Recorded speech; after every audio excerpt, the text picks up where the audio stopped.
Podok. Di episode kali ini, kita kedatangan tamu sekaligus korban praktek dokter gadungan yang terjadi beberapa tahun yang lalu. Kita sambut Mas Codoy.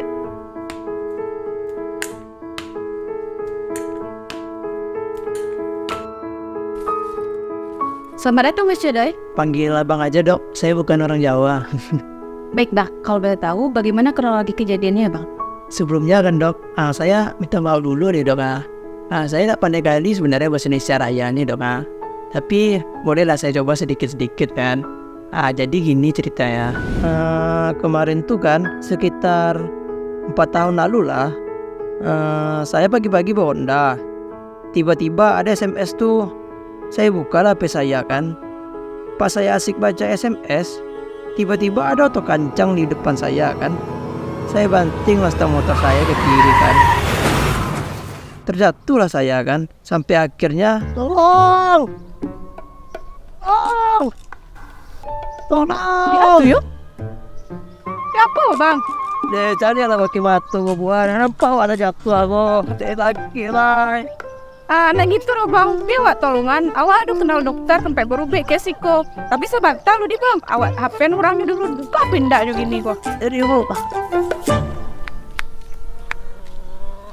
Tolong diangkat teleponnya. Tolong diangkat. Halo Ti. Halo Bang. Mau tuh Ti? Bang, kok ada mangsa Cik DA tuh. Terjatuh dari Honda. Kakinya patah. Bawa kemari Ti. Jadi Bang, OTW.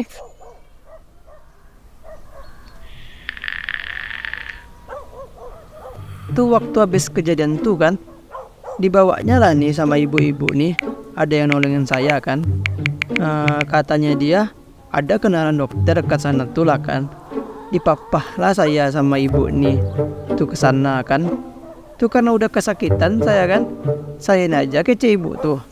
Sampai di sana kan kaget saya. Nggak seperti klinik-klinik biasa ya yo. Tempatnya tuh biasa aja yo.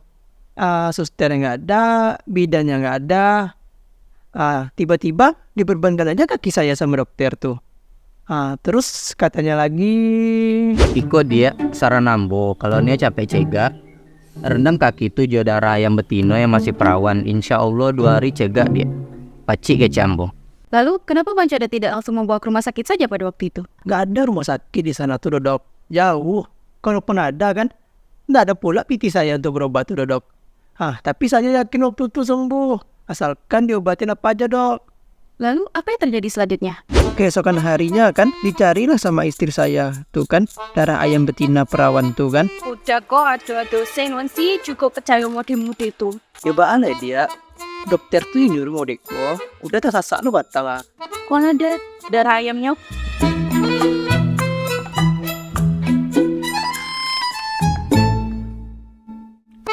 Setelah 2 hari itu dok, lama-lama kaki saya nih membusuk dok, dan lama-lama makin banyak memernya dok.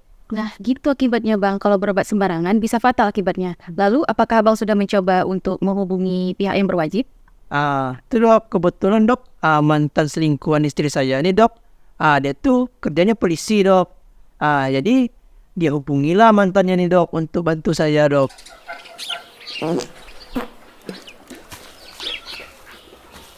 Semangat Bapak. Mas Banto, Anda akan ditangkap karena laporan dari banyak warga. Anda sudah melakukan praktek secara ilegal dan tidak mempunyai surat izin resmi. Dawa dok pak, dawa. Nih dok, nggak bisa selain diamputasi nih dok. Maaf ya Deh. Bapak, ini memang harus diamputasi karena Bapak juga telat datang ke sini. Kalau dibiarkan aja, takutnya infeksinya ini menyebar ke seluruh tubuh Bapak yang akan menyebabkan Bapak ini takutnya itu pingsan atau tidak sadarkan diri karena shock gitu Pak. Dan kalau dibiarkan aja, kaki Bapak ini nggak akan berfungsi dengan normal lagi. Baik Bang Codoy, apabila Abang dipertemukan lagi dengan dokter gadungan yang kemarin, bagaimana kira-kira?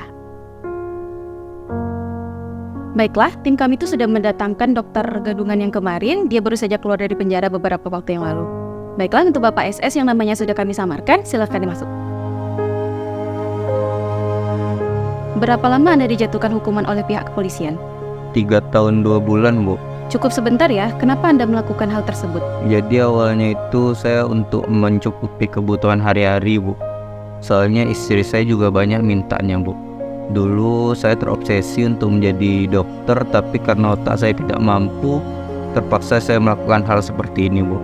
Lalu, dari mana Anda mempelajari ilmu-ilmu tersebut? Kebanyakan itu dari Google sama dari YouTube, Bu. Saya juga ada ikut perkumpulan pesugihan gitu, Bu.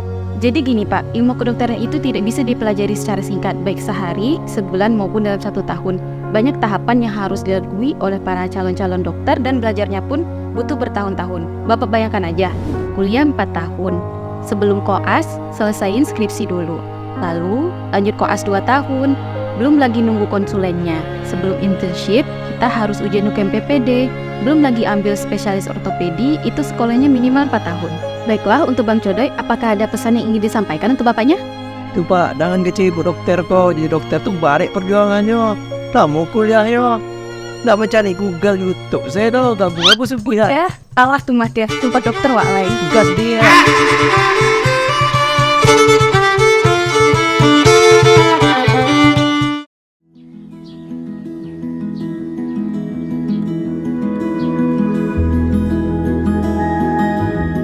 Alhamdulillah, selamat buat kita semua, pada teman-teman yang udah di Yudisium hari ini. Semoga kita menjadi dokter yang hebat, yang bisa menjadi dokter yang amanah, handal, stay humble. Kemudian semoga kita bisa bermanfaat bagi orang banyak. Lanjut spesialis. Spesialis.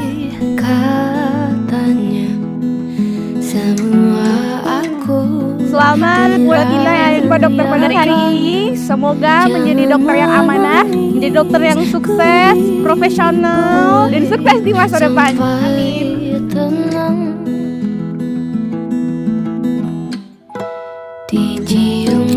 Selamat teman-teman sudah sampai ke titik ini. Semoga dapat jadi dokter yang berguna bagi masyarakat dan amanah dengan gelarnya. See you on top, guys. Oke, selamat untuk kita semua. Kalian sudah hebat sampai sini. Kita semua hebat Semoga kita selalu sehat dan sukses selalu ke depannya. dan jangan putus silaturahminya. See you on top semuanya. Bye-bye. Dan takut menyerang, kau genggam apa yang ku ragukan.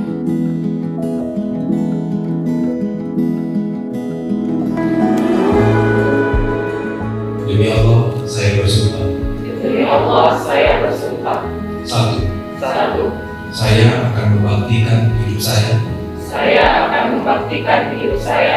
Guna kepentingan pri kemanusiaan. Dua. Saya akan menjalankan tugas saya. Dengan cara yang terhormat dan bersusila. Sesuai dengan martabat pekerjaan saya. Sebagai dokter. Saya ikrarkan sumpah ini. Dengan sungguh-sungguh. Dan dengan mempertaruhkan. Kehormatan diri saya.